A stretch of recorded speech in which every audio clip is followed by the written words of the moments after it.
So let's pick it up here in section 20 where we left off. Locke writes, but when the actual force is over, the state of war ceases between those that are in society. Like if somebody is stealing from me or assaulting me or in some way or another violating my rights, during the time when they're doing it, I am in a state of war with that person. But if we're in a state of society, when that force is over, when they cease to try to, when they use violence of any sort against me, then that state of war ceases because we're in society. Well, why? And he says, and between those that are in society and are equally on both sides subjected to the fair determination of the law, because then there lies open the remedy of appeal for the past injury and to prevent future harm. But where no such appeal is, as in the state of nature, for want of positive laws. Now, positive laws means actual written law. That's a technical term. Think of what he's talked about, the law of nature. Law of nature is just a fundamental principle not written down. It's just something that we know, that we shouldn't harm another. Positive laws are actually laws in the books, laws that have been written down and made law by a sovereign legislative authority.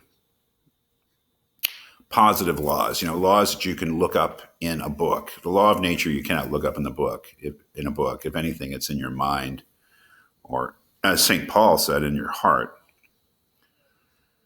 But in the state of nature, there are no positive laws. And he continues, and judges with authority to appeal to. The state of war, once begun, continues with a right to the innocent party to destroy the other whenever he can, until the aggressor offers peace and desires reconciliation on such terms as may repair any wrongs he has already done.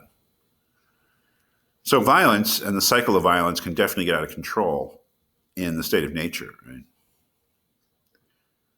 Right? If the injuring party does not offer some sort of reconciliation and recompense to the injured party, that is, as he says, desires reconciliation on such terms as may repair any wrongs he has already done and secure the innocent for the future.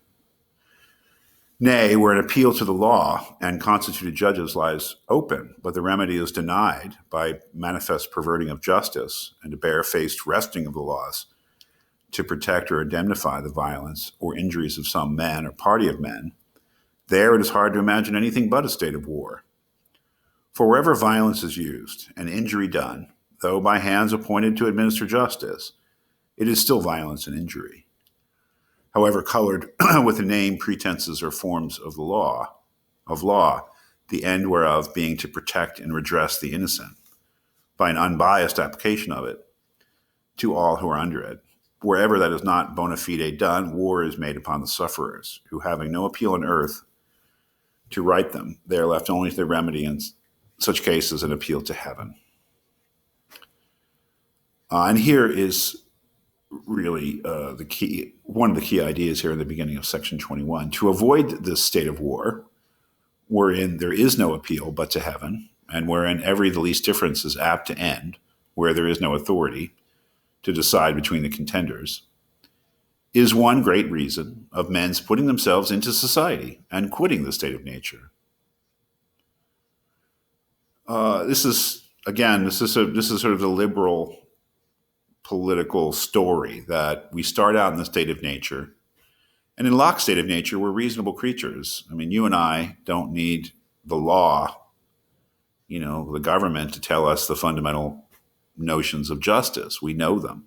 We know we ought not to harm another.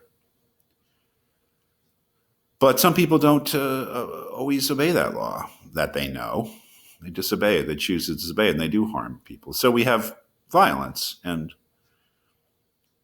as he says, this is one of the great reasons for human beings putting themselves in society and quitting, leaving the state of nature.